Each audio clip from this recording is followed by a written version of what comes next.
I've been vegan now since I was 15, so that's 24 years ago, 1990. Okay. Yeah, it's been a while. I was just trying to be a better athlete. I just wanted to perform as well as I could. I was doing triathlon and I wanted to be better. So I was trying different ways of eating. I tried high carb, low carb, a whole bunch of different ways. Then I tried plant-based, and at first it didn't really work, but then I tried learning more about it, and I found that it was actually pretty good. And then over the years, I kind of refined it. I made it better, but I had no intention of trying to be vegan. I just wanted the best performance way of eating, and I found plant-based, when it was done right, worked really well for me. Yeah, well, I was running track in high school, and then from there I started doing triathlon. So yeah, I was vegan before I started doing lots of triathlon. I was doing some shorter ones, but never Ironman.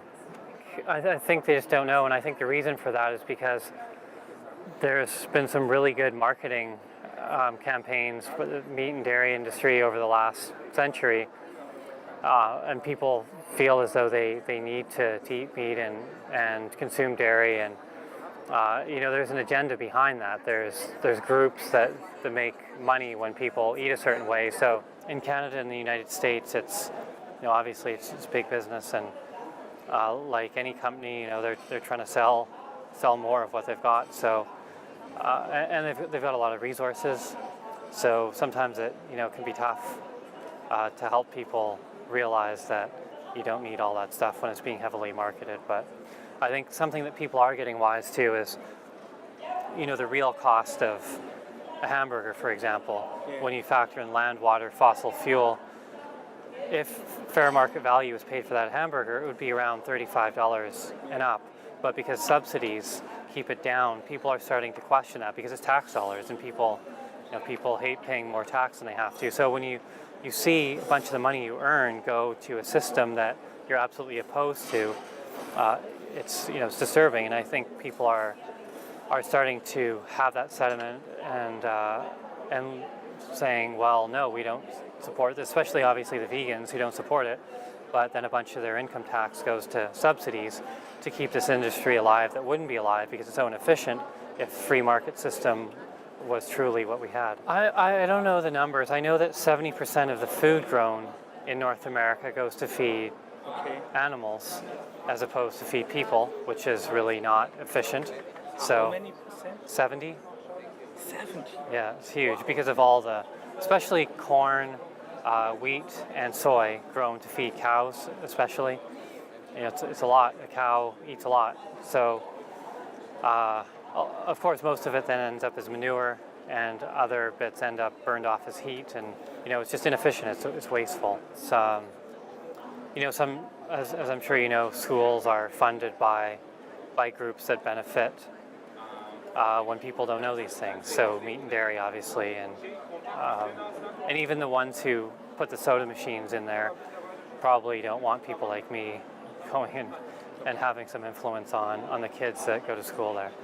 I think, well, for the parents, just having good food around to eat for the kids, having fruit and vegetables and nuts and seeds, and just having the availability of other food. It's often very, and by design, of course, it's much more convenient to get bad food in North America, and I think in Germany as well, that the fast food restaurants are generally not the ones that have the healthy food. So it can be more difficult to find the good stuff. So making sure that it is easy for people to get, their parents can do, putting it out for their kids, and just creating that path of least resistance to the good food.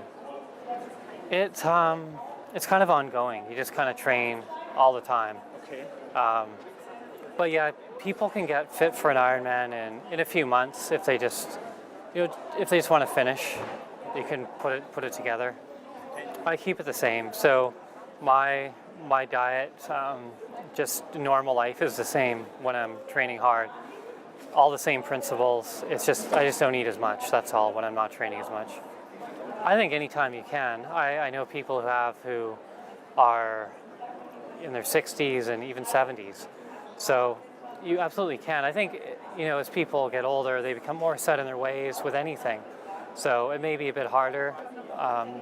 Just like change can be tough, especially people have done something a certain way for many decades.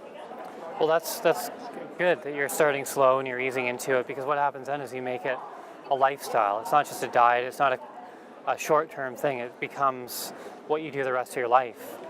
So I think that's really good the way you're doing it, and I think just making sure that you do get the good nutrition and you have a smoothie each day. You plan it all out, and then it will become second nature soon. But in the early stages, you still have to think it through sometimes. But that's okay. It will depend a lot on the fitness of the athlete. The fitter you are, the more efficient you are. So the less carbohydrate you burn and the more fat. So I never ate food. I would always just have liquid. So I would make smoothies for the bike, a couple smoothies, fruit-based, dates, a bit of hemp or rice protein in there, just a little bit. Energy gels I would make myself. The recipes are in the book. Again, date-based, that are just clean burning carbs, really. So very easy stuff. Yeah, because when you start off, you're going to be in a good state of health, and your nutrition plan is already going to be really good. Like, you want to make sure that you eat really well, obviously after the last workout before the race, but the day before, what you eat is actually not that important, because your glycogen store should have already been topped up at that point. There's really no more to add. In 2015, you will offer your third book, is it right? Right. What will it be? What will in the book? It's a fitness book, so it's looking at different training programs people can do to increase strength and efficiency. They don't need any gym equipment. You can do it at home. It'll make people stronger, reduce risk of disease, help improve mental clarity. There's exercises for the right side of the brain, which is a creative side, so it can help people be more creative. There's quite a lot to that. Of course, there's some nutrition suggestions in there as well. There's 30 recipes as well for the gels that I talked about and those types of things. So yeah, if people who already are doing the extreme stuff probably have a program that they're already using, and they should keep using that, but this is more for people just getting into it. Oh, okay. Also people like me, normal people Right. who want to be fitter and are vegan. Right. And is it only for vegan? No, most people who buy it, like in Canada, it's not marketed to vegans at all. It's just a fitness book. In the US, they've marketed it more towards vegans, and it doesn't sell as well. So it's really for anyone. Okay.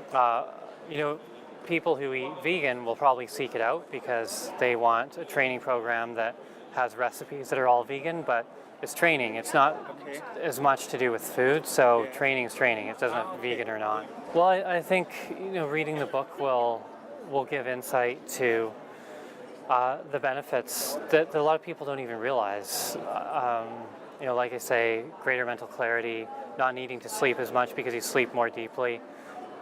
Getting off sugar and coffee, not being hungry at night, and just feeling good, performing well, and then at the same time, being a reduced impact on the environment and of better social benefit to anyone who eats that way. So there's a lot of things, both selfish and non-selfish, that I think people can gain from it. Cool. I think this is the last word. Okay. Okay.